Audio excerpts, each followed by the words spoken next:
Hello, ladies and gentlemen, and welcome back to Inside Movies Galore. I am your host, David Streggy, and today I have another review for you from a filmmaker from northern Wisconsin by the name of Michael Butt. I figured I'd talk about the first film on this double feature that I had actually picked up at Dedgar Winter's horror table, which you can find him going to.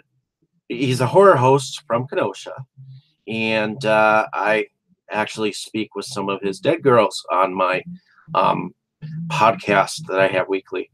And I picked this up from his table, and it has Yetis on it, which is his first feature.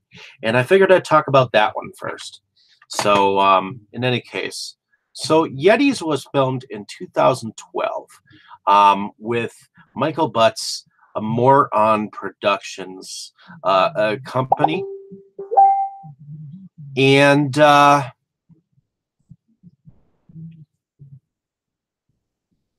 might add that I love that his films have a campy atmosphere, to like those 70s grindhouse, 50s monster schlock films of old. We begin as actor Norman Gale narrates that this film is a found footage film of Yvonne Markins from a controversial expedition. Some claim that it's a forgery, others claim it's genuine. Let's see if you can decide for yourself as I describe the rest of the film. We see trees at sunset, hear a groan. A man named Wallace wakes up in the dark, gets dressed, throws on some music, does some push-up sets, goes for a morning run. As we see him run through woods and parts of his town, we see him do some push-ups, run around a puddle twice, and come back home. His door was locked. It wasn't when he left.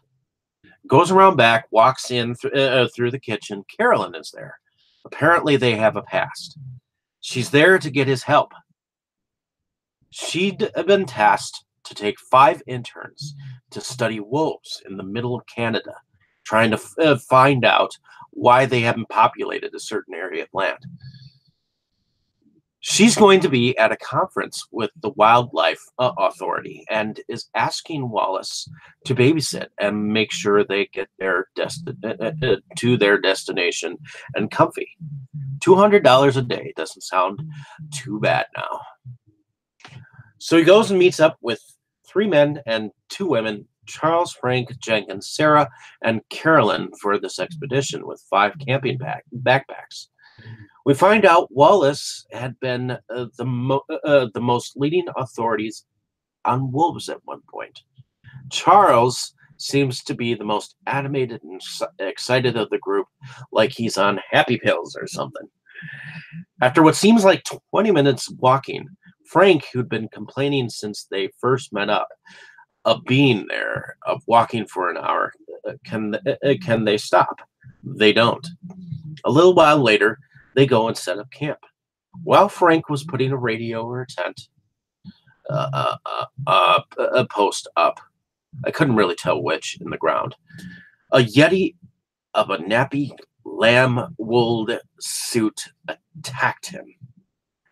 Or at least what looked like a lamb-wooled suit. On a low budget, you try to make things as real as possible, and this is just a version. The rest heard him scream and ran to find him. One of the girls, Carolyn, checks him out. She thinks he'll be all right. In the meantime, he needs medical transportation, and the only radio they had was broken in the attack. They made a makeshift carrier and continue to walk, or when they come across a house in the woods. They all scramble inside. They all think they are safe. A fuzzy, nappy-looking yam letty had broken through a plyboard and gotten inside and took a guitar to Charles' head and killed off the rest of Frank. Not sure what happened to Jenkins and the other 2, but it's assumed that they either ran or got killed. I'm not sure what her name was. I think it was Trish, but the girl who played the half medic stayed behind with Wallace. While Wallace went off to search for the others or look for help, Trish went and explored the attic of the house and found a tape recording of a previous expeditionist, which explained about the Yeti. And if you're hearing his recording, he's gone. After hearing this, Trish went down to find Wallace. In turn, came back to find her gone, and then proceeded to search the house himself, cautiously though. He found an old movie projection machine with some film. While steadily getting drunk, he watches a man compares footprints and molds of Yetis on this film. After getting drunk from a full bottle of vodka, he goes out to antagonize the creature as there were 5 sets of footprints. While throwing the bottle of vodka, it appears the creature liked to play and throw his bottle back at him, so this gave Wallace a plan. With household hammer and nails, he booby-trapped the home, and from pipes from the toilet, he creates some homemade TNT, then sets out and killed 3. The booby trap got another, and now it's down to the last Yeti. Will Wallace be able to survive? I won't tell everything. My problems with the film involved the trek out to the campsite. There was a lot of silence that could have been taken up with banter, or at least an appearance of a Yeti. Thought it a little funny on the trek. You heard music like Egyptian mummy expedition music. I also think that it was creative to have the viewer think that there were 5 of these creatures by the blood being squirted into Wallace's face and burying of the Yeti. Parts of as Wallace realized he hadn't reloaded, and the fact that there was actually only one Yeti, and to have that incentive to try to show that there were more than one. Here again, as in Vampire Ticks from Outer Space, which is his other film, I think that the names of the actors are needed to be known a little bit more, so we know who is who. But I believe that I believe that Michael is growing as a director from these films as he's added his own style, especially in the end of them. In this ending, there's part of several documentaries of actually reported Sasquatch stings used as backdrops to the screen credits. It did the same type of related documentary type in the end of Vampire Ticks from Outer Space, except those were related to UFOs and aliens. I enjoyed the film with its botched homemade nappy lamb looking suit.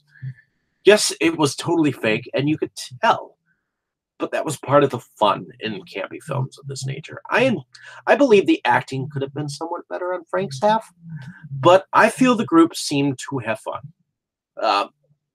Plus, how can you resist seeing a cotton ball Yeti pack get extinguished?